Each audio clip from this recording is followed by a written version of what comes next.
Oh, wow, wow. Oh, wow, wow. Who the hell expected this?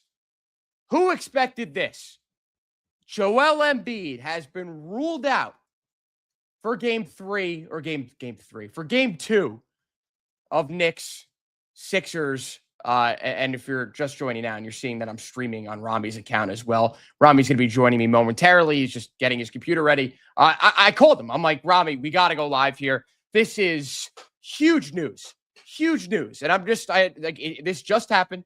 And as this, usually occurs with live breaking news, everything is fluid. So I'm, if you have information, let me know. Comment down below. But I'm just looking. I see Shams tweeted again. Embiid was unable to participate in the team shoot-around this morning after experiencing increased soreness in both his ankle and hip, sources say. He had been receiving around-the-clock treatment in efforts to play. Listen, this comes with the territory with Joel Embiid, and it's why 76ers fans hate him. Well, at least the majority of them, when he's not playing. When he is playing, they come around and they start you-know-whatting. And this all, it all comes back to the idea that when we look at the legacy of the best centers of this era, Jokic, Embiid, whoever else, or just centers in general, Joel Embiid is going to be knocked down a peg because of this, because of his inability to stay on the court. We saw it last series. He ends up coming back in game 4 of Sixers-Celtics. They win the series. They were terrible those first 3 games. They come back. They win the series, largely due to the fact that the Celtics could not stop Embiid to save their lives. And we saw in game 1 of Knicks Sixers, they figured him out. They did. Embiid did not have it. Did he look 100% throughout that game? No, but when has he been 100%? Has he ever been 100%? He had missed his rookie year. He comes back, and it feels like every single year he's got something, whether it's the hip, it's the knee, it's the ankle. It's always something. I mean, historically, it's been his knee. Both of his knees. I'm not even just saying his knee. Hit both of his knees. He's like Patrick Ewing already. Patrick Ewing was 35 or 30 years old when he started suffering from his knee issues. Joel Embiid cannot stay on the court. I'm shocked by this. I am. Because you saw Embiid play in game 1. I figured that him being injury prone is not past him. Like, this is just going to be something that he deals with his entire career. But I think like everyone else, expected him to at least participate in the majority of the series, if not all of it, unless, of course, he suffered something that he had to come out of the game for. And if you watch game 1, there was nothing like that. And, of course, Sixers fans are like, oh, Mikal Bridges hit him in the stomach where, his appendix was. Like, first off, that's not where it was. Second off, that was a normal basketball play. Embiid keeled over for a few seconds, then continued to play. So that is not a valid argument to make. Of course, Sixers fans are going to try to point to this and that and this just to try to prove that the Knicks were the cause behind this. But if you're just joining now, of course, just look at the title. I'm reacting to the news that Joel Embiid has been ruled out for game 2 of this series. And this is a comment. Listen, if you drop a comment, no matter what it is, no matter how stupid it is, I'm gonna respond that, I'm literally taking a shit right now, and it reminds me of Paul George's Thunder tenure. Yeah, I mean, there are a few players. And sorry, I don't want my computer to die in this live stream. Again, was not expecting this, so I got to plug this in so it doesn't die. It's old ass computer, and that's not even the charger that works. Whatever. If it dies, it dies. All right, here we go. No, but here's the thing. This comes with the territory with Joel Embiid. There is no precedent for a type of player of this magnitude that every time he comes back, he reminds us of his greatness. No matter how flat-footed he is, no matter how unable he is to run up and down the court, he's still able to score with the best players in the NBA. Like, his abilities will never wane. Hold on. I just got a text from Rami. I'm currently live. Yes, I am live. So, I mean, this is just, again, unprecedented.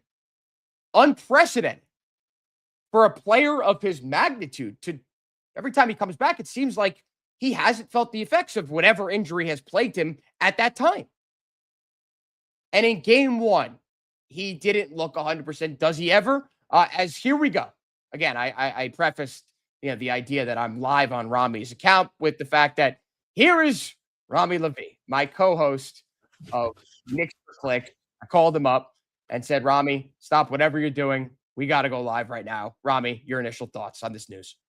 I hate to be a hater. This is good for the Philadelphia 76ers, in my opinion. Stop it. I'm sorry. I watched the game. I was there, as you know. And the entire first quarter was spent with Joel Embiid trying to foul bait while everyone else just stood around. Now Paul George can go to work. Now Tyrese Maxey, he took one shot in the first quarter. He can actually go to work. Now everyone has an opportunity to play basketball instead of just trying to foul bait the entire time. I still think the Knicks are the better team. I still think, hey, Embiid was going to get those free throws and was going to get everyone in foul trouble. So ultimately, where does this help the Knicks? It helps that Mitchell Robinson can stay on the floor. It helps that Karl-Anthony Towns will be able to stay on the floor. All those things are good for the Knicks, but for the Sixers specifically, their offense and their defense, Joel Embiid could not stop Karl-Anthony Towns off the dribble. He drove right past him. He could not move. The Knicks, Mitchell Robinson could get every offensive rebound he wanted on Joel Embiid. This team was being held down by Joel Embiid, as great as he is, because he can't move and because he was slowing down their offense by just foul baiting the entire time. And all the people, Jalen Brunson draws fouls. Yes, he's trying to score. Joel Embiid is not trying to score. Yeah, we're not doing that. We're not doing that. You're right, 100%. And if Sixers fans, they're all low IQ anyway. If you saw my Instagram reel that I made, it blew up because I was fairly calling out and criticizing Philly fans who are just unable to be objective. So let's move past that. Jalen Brunson, foul baiter, whatever you want to say. What's the excuse going to be now, Philly fans? What are you going to be bitching and moaning about now? Well, they'll be complaining that Joel Embiid is out. Oh, you beat us. Dude, they're so hot and cold. This is what I said before you got in here. They're so hot and cold when it comes to Embiid. Like 1 minute they hate him. The other minute they're singing his praises and they're sucking him off. Pick a lane. And I guarantee you what they're doing right now is the former, not the latter.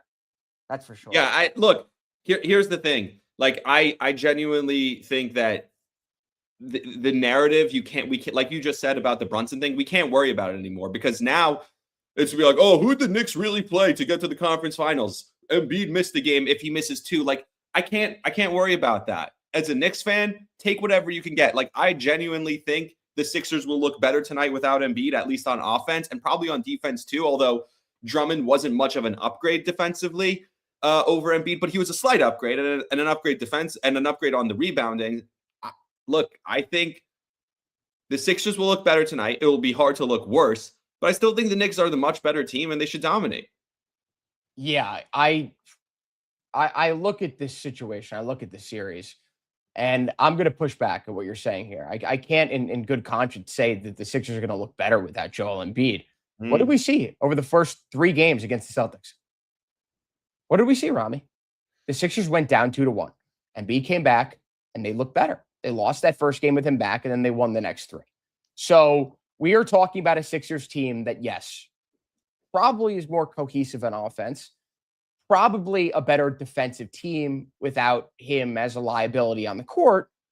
But we're talking about a team now that will live and die off of what Tyrese Maxey and and Paul George does. Even if those two play some of the best basketball you've ever seen, let's say both of them put up 30 points, does that guarantee them a win? No. But if Joel Embiid put up 35 or 40, they usually win those games. I don't think it guarantees a win, but it just gets those guys going. Paul George hit a couple of shots in game 1. Maxey had a couple drives to the rim in game 1. But other than that, they did nothing. And I think these guys now having the opportunity, even VJ Edgecombe had a solid first quarter in game 1. And it was just okay, now you guys get to roam free and get to actually play offense and get to play basketball. We talked about it so much with the ball being in Jalen Brunson's hands. Let me flip it on you for a second. You talk about how when Jalen was just dribbling around, no one else was playing. And now we're seeing OG get hot, Mikal get hot, all because they put the ball in Cat's hands. And by the way, I don't know, I meant to send this to you, but it was like the number of back screens that Jalen Brunson has set for his teammates in this series. I think he's averaging like 14 a game when he was averaging 5 in the regular season, something like that. Like he's screening for everyone else off ball. So just a cool thing that like you talk about Jalen Brunson being a team guy. It's not just that he's given up the ball, it's that he's getting everyone else open, but that's aside. But I still think when you get everyone else involved offensively, it's the same thing. I think the Sixers having an opportunity to get everyone else the ball and get everyone else touches and have them have an opportunity to go to the rim and do what they do, I think it's going to be better for them. I really think it benefits the Sixers. Do I still think the Knicks are the better team? Because ultimately the X factor with Embiid in the game is he could just take over a game by causing these fouls, shooting the free throws, and then ultimately getting the Knicks bigs in trouble. We saw Huck Porty have to come into this game. And by the way, shout out Ariel Huck Porty. I thought he actually did good minutes. The minutes that he came in. Yeah. But I still think that the offense and the defense will flow better without Embiid on the floor. That's just how I feel. Rami, we saw the first quarter of game 1 the other night. You were there. Yeah. Everyone knows now. Thanks. We saw the Sixers go down 10 points at the end of the first quarter. They had no offense besides Joel Embiid. And I tweeted this at the time. I'm like, you get that sort of output from Embiid, and he plays all 12 minutes alongside Tyrese Maxey, and you're still down 10 points. I'm like, that's a disaster for you. Joel Embiid was their only option. Maxey had nothing. Paul George was hitting shots, but how much could he do off the dribble on his own? They were getting the ball to Joel Embiid, clearing everyone else out, and just letting him go to work. Everyone's on the weak side. But that's why I compare it to the Knicks, because was he their only option, or was that the only thing that they were doing because that's how he wanted to do it? Yeah, I don't know. Oh, I mean, Dad agrees with me. Haha, yeah, that's your dad. My dad just commented, yes, Peter Gelman is my dad. This actually opens up more opportunities for Maxey. Listen, I don't disagree. I don't disagree about that. But I mean, I guess in the sense that on the offensive end, like Embiid generates more attention than Andre Drummond will. Is that, I mean, I think we could both agree on that. Like, Embiid, 100%. I mean, with the doubles too, they had to double. They had to come out and double because Cat can't guard him on his own. So you double with OG who hedges. Then you got someone either in the dunker spot or the opposing or on the opposite 3-point in the corner. So, and we saw that a lot. Embiid find the open man, whether it be Oubre, backdoor, Brunson got beat a couple times, Hart got beat. Like, those opportunities are going to be non-existent. You will have to double Maxey, but doubling Maxey, I think, is a much better situation because you could leave. Like, Oubre, like, is he really the be-all, end-all for them from 3? Like, no, Edgecombe, you're not leaving open. You can't leave open from 3. He's been shooting really well, but, like, what else do you have? And you also don't have to worry about Drummond on the 3-point line unless it's in the corner, and even then you could hedge out a little bit. Which, by the way, Towns did on him in game 1. And then Towns was quick enough to recover if he wanted to shoot those threes or to run him off the 3-point line. It's like, okay, now it's Andre Drummond off the dribble. What are we doing here? So, but I will say I talked about this in the episode that I did prior to game 1, previewing the series. I said the best way to stop Maxey is not to blitz him and double him, but rather have rim protection in the game. This now gives you rim protection in the game because, like you said, you could sag off of Drummond, and now Towns is your rim protector. So even if instead of doubling Maxey, you keep Mikal on him, but if he gets to the rim, now you have rim protection and you can edge off. With Mitch.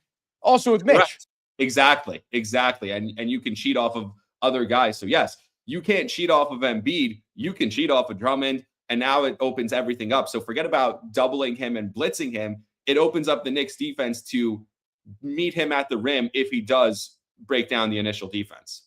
Yeah, this is my guy, Atul. Can you correct me if I'm wrong here? Because I keep saying Atul, and I hope that's how you pronounce your name because, just let me know. It might be a smart move by Philly, get Embiid physically ready for the homestand. If they somehow steal game 2, it's icing on the top. I mean, yeah, 100%. 100%. The Knicks have no excuses to not to win tonight. And honestly, I'm gonna look to see what the line is right now, because I can only imagine with how crazy Vegas has been placing these lines, how big this currently is right now. What's your prediction here before I give it to you? It was 7.5. I'm gonna say 9.5. 10.5. Pretty good. Okay. Pretty good. Yeah, I mean, Vegas has been way off with these lines. I think that's pretty fair. I was expecting it to potentially be 12.5 or 13.5 because of how stupid, again, they've been for the last two playoffs, not just this one. Have the Celtics at like minus 500 to win that series against the Knicks last year. I think the Celtics were minus 1,000 to beat the Sixers. They have no idea what they're doing. Like that's an aside. I digress. But Rami, like what? Game 7, by the way, was like 7.5, even after Tatum was like crazy. It makes no sense. It never will make any sense. Yeah. Rami, like what are your expectations for tonight now with Embiid out? I genuinely think the Knicks will dominate again. Like I really do. But I do think that it'll be a quicker game. The Sixers will move on offense. The Knicks will move on offense. I think it's not gonna. The first quarter kind of felt like a slug. I don't know if you remember. The first quarter, I looked up at the clock because I wanted to take note of it. Do you know that the first quarter in game 1 ended at like 8:57? It was ridiculous. It took an hour. And I know they started probably around 8:12. 8:12. Yeah. Only 45 minutes. Yeah, that's a long first quarter. Yeah. It was just a slow slog. Obviously, 5 fouls called drawn by Embiid changes that, but it was just slow and methodical and almost boring. I think this game will be fun. I think this will be up and down. I do think the Knicks will pull away late. I think we have a closer game in the third quarter than we had, but I think ultimately, the Sixers don't have enough offense. The Knicks offense will, again, when they came out in the third quarter, I was saying to someone next to me, I was like, they're doing everything so intentionally on offense, the Knicks right now. Yeah. Everything, like they had the play where I don't remember what it was, where they ran a screen and roll and had a back cut and then a cut off of it. And they then made the extra pass to an open layup. Like everything feels so intentional. And people talk about the shooting percentage. And at one point, this is also funny. I took note of this. The Knicks were shooting a higher percentage from 3 than they were from the free throw line because they had the 4 missed Mitch free throws. They were shooting like 50-something% from the free throw line and 60-something% from 3. But I think that people talk about them shooting a high percentage. They're shooting a high percentage because they're getting such high quality looks. They're getting wide open looks because everything is so intentional. We talked about this also with Alex Day about how they're not living and dying by the 3, but they're using the open threes off of everything else. It's like, okay, we're now getting open threes. They're taking less threes than they were taking in the regular season and hitting them at a much higher clip. They're just far more efficient from 3. So I expect that to continue. I expect Towns to go off. He's not going to be in foul trouble. His shot looked great. He came out ready to shoot.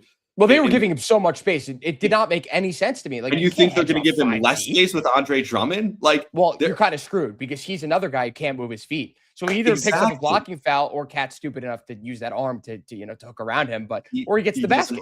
I think Towns will dominate in this game. And I think defensively, you lock in on Maxey. And like you said, you live with the other guys. Yes, I'm not telling you to leave VJ Edgecombe or Paul George wide open, but you live with them trying to beat you. You lock in on Maxey. He now becomes your focus. You blitz him almost like you did with CJ McCollum. Yeah. And you now have the rim protection that you didn't have. I do think I think the Sixers, just the speed of the game and everyone else being involved will give them an initial boost in the first half. But I think third quarter, the Knicks start to pull away. I was going to say, I also think that the factor in that is the Knicks may let their guards down. And we saw after the game, they were stoic. There wasn't any celebration, on the bench, again, stoic. You didn't see any sort of emotion from these guys. It sounded Mike Brown. They won by 40 points. And Mike Brown is we have to watch out with the fouls. Which the way they were says answering questions, they asked Jalen Brunson's my favorite answer from the press conference. Are you guys peaking? And he's like, I hope not. I hope we're still getting better. Even Josh Hart's like, it's one game. It's 0-0 now. Let's go game 2. They were so business-like after the game. Hey, it's next, on to the next one. This doesn't matter. There was no funny business. There's no, Josh Hart putting his finger in people's butt. They weren't they weren't in a fun. Besides the Josh Hart untying the shoe of Jimmy Fallon, which in the moment, that was the closest they got. But I saw the pictures. They had the side by side of the Sixers bench getting blown out, and they're all just laughing, yucking it up on the bench. And the Knicks bench was just other than when the Knicks crowd was egging on Tyler Kolek, that was fun. The Knicks bench got into it. They started cheering for him and all that. But that's fun stuff. They are so locked in. I don't see a letdown for the Knicks. If anything, it's the opposite. It's hey, blood in the water. You know what I mean? Let's lock in. Let's get this done. You got to go up 2-0. I mean, there's no excuse if they lose this game. If they lose this game, obviously Embiid plays. he goes off, he scores 40, the Knicks lose, terrible. Like you're concerned going forward. But if the Knicks lose this game, I'm really concerned going forward. Yeah, especially Like, because of what your guy said over there. Like if Philly steals a game and now they go home and Embiid has extra rest, like that could actually be a huge boost for the Sixers. So yes, this became almost a must-win game for the Knicks. yeah, I mean, it was must win before, but now it's like really must win. You know what I mean? It's hard to say that when you're up 1-0 and you just beat them by 40 points, that game 2 is a must win. But it just would be so classic. Yes. So classic with Embiid out. The Knicks would let their guard down. Maxey will put up 45, 50 points in the Garden to have like an all-time performance. And the Knicks lose this game going back to Philly. I think that's just how we're conditioned to think as Knicks fans. I know, but also, and by the way, I saw this clip on First Take where it was like, oh, the Knicks, I've seen it so many times in my life that they let you down. Dude, what does the last 50 years of fandom have to do with the 2026 team? Like, it doesn't. I know it conditioned us a certain way to be pessimistic, but it really doesn't have anything to do with this team. And yes, but here's the thing. You said that Maxey could have a 50-point game and have one of those Garden memories, and they tie the series, and it gives them all the momentum, and now Embiid on extra rest in game 3 at home. Yes, I agree with all that, but I also see a scenario where Maxey has 50 points and it doesn't matter. Like, the Knicks still win because the Sixers aren't good enough. Like, yes, this opens everything for Tyrese Maxey and can get him going, which could get him going the entire series. But you would have thought game 7 would have got him going for this series. Like, he dominated. He took over in game 7. Oh, well, they were tired, Rami. They were tired from the Celtics game. They're going to be tired because we're playing every other day now until until a potential game 7. So you want to be tired, you're going to be tired. I guess Joel Embiid's going to get rested. I hope he comes out for game 3 and Mikal Bridges knocks him in the stop it. Don't say that, man. Only Philly fans would stoop to that level. Dude, work the stitches, work the body. Yeah. I guess they didn't need to because Embiid is made of. At that point, the game was over. I think they were up 20 when that happened. I can't get over the fact that this is just who Embiid is. Every time you think that he's somewhat healthy, that he's going to stay in the game, that he's going to continue to play on a game-by-game basis, something like this happens. I'm not going to say this came out of nowhere, but it kind of did come out of nowhere. I think a lot of us expected things to be different this time. But clearly, some things just never change. And this guy, like on a personal level, I mean, I kind of hate him, but you got to feel for him. Like he's one of the best players of this generation. If he stayed healthy and won a championship or two, he'd go down as one of the best centers ever. And physically, in terms of talent, like healthy Embiid is one of the most talented players in NBA history. I think you'd say that with his shooting, with his ability to get to the rim, his defense when he was healthy. Like that's the type of player that, transcends time and transcends the history of the NBA. Like that's the type of player that we're talking about in 20 years as a top 10 player in NBA history. I don't think it's hyperbole. That's not crazy to say. But unfortunately for him, that's not the reality that we live in. And if you're just joining now, I'm Bryce Gelman with Rami Levy, co-host, as well as I am, two co-hosts of Knicks for Clicks. We got that. There we go. We got the little logo there. We're gonna go live. I think. I mean, I'm gonna go. You're in for that, right? You usually go live. You're not going to the game tonight. We're going live. No. Yeah, I was gonna say we're going live at 6:30. We're gonna keep this relatively short, probably do another 5-10 minutes. But we kind of want to leave. We don't want to. Leave everything on the bone. You know what I mean? Like, or take everything off the bone, I guess is the phrase. So we're going to tease you a little bit here. And if you enjoyed this, then drop a like, subscribe, and join us later because we're going to have more thoughts on this. Yep.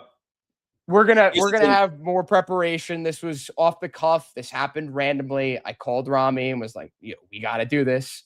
And, this is how it works in this business with our, being in sports media. We're both around at times when other people aren't around. And then, I work till 2 a.m. the last 2 nights. Like that's how it works. Rami's going to have to work at, he's going to have to wake up at 2 or 3 a.m. Yeah. He's going to have to wake up at 2 a.m. for the next 30 years. So yeah, I mean, I this came out of the left field. It obviously did. And it changes everything. It does. No matter what you want to look at, no matter how much better you think that the Sixers could be in terms of, the defensive intensity, their offensive cohesion, like all that combined, it changes things. And the Knicks only have a few more hours here to adjust to that. And not to say like that's not something they weren't expecting. I'm sure they had an inkling of like, all right, well, this is our plan if Embiid doesn't play in any one of these games, because you have to be prepared for anything, especially with a guy who constantly gets injured. But like we said, they can't come out flat. They can't let their guard down. They can't play down to their competition like they have so many times. When we look at that Hawks series, the Hawks were a much more inferior team in terms of talent. The Knicks still came out and played with fire, right? Yeah, this can't be like game 2 of round 1. That was Yeah. This can't be like that. And look, the Sixers got what they wanted though. The fact that they lost by 39 points and they doubled the Knicks in free throw attempts. They were 14 for 14 in the first half in free throws and were down by 23 points. Like the Sixers got what they wanted as far as getting to the foul line and getting their free throws. And yet still the Knicks dominate. So now you take away that ability because you're really taking away the guy who shoots the most free throws on the team and the guy who's going to draw the most fouls. Like it really should line up for the Knicks. I told you I'm nervous about Maxey getting going, but I really think that the Knicks is this blood in the water, step on the throat, knock them down. Like if the Knicks win this game, this series and in dominant fashion, the series could be a sweep. 100%. Especially with everyone knew it, everyone heard it, everyone saw it. Joel Embiid, after they won Game 7, essentially begging Philly fans to not sell their tickets to Knicks fans. Well, I've seen hundreds of people, if not thousands, on social media. We're sending buses. Yeah, buses. We're sending all this stuff. Like everyone, it's a 90-minute drive. Like this is just what happens. Knicks fans travel well. And by the way, if the Knicks are up 3-0, those Sunday like Mother's Day tickets are going to be down to like $30. Oh my God. I'm definitely and it's going to be 60-40 Knicks. Straight up. Yeah, easily. 60-40 Knicks. So, Rami, we're going to save our predictions. We're going to save our real game preview and analysis for later, but I think both of us just wanted to come on here and underscore the importance of Joel Embiid being ruled out for Game 2 tonight. Shams tweeted it about 30 minutes ago. You have any parting thoughts here before we'll be live in about 5 hours? No, like you said, we'll save more for later today. But yeah, let's go Knicks. Again, this is a must win. That's all I'll say. Like the Knicks have to be the Knicks waking up from their naps, looking at their phone, seeing this. They got to be like, yeah, this is blood in the water. Go attack and dominate. Yeah, I mean, they've been so consistent. They've been so on top of their own game. They shouldn't change things. It really shouldn't. And I guess we'll see tonight. But yeah, we're going to go live 6:30. Book it, mark it down, put it in your calendar. We're going to go live at 6:30, preview everything you need to know about the game. We'll come out. We'll have more stats about how Philly plays without Embiid and all this kind of stuff. We need time to prepare, all right? We didn't expect this. We didn't expect this at all. That's why we came on, and we're talking to you right now. But all right, everyone, thanks for tuning in, and we will talk to you tonight. Go Knicks, Let's baby. go Knicks. All right.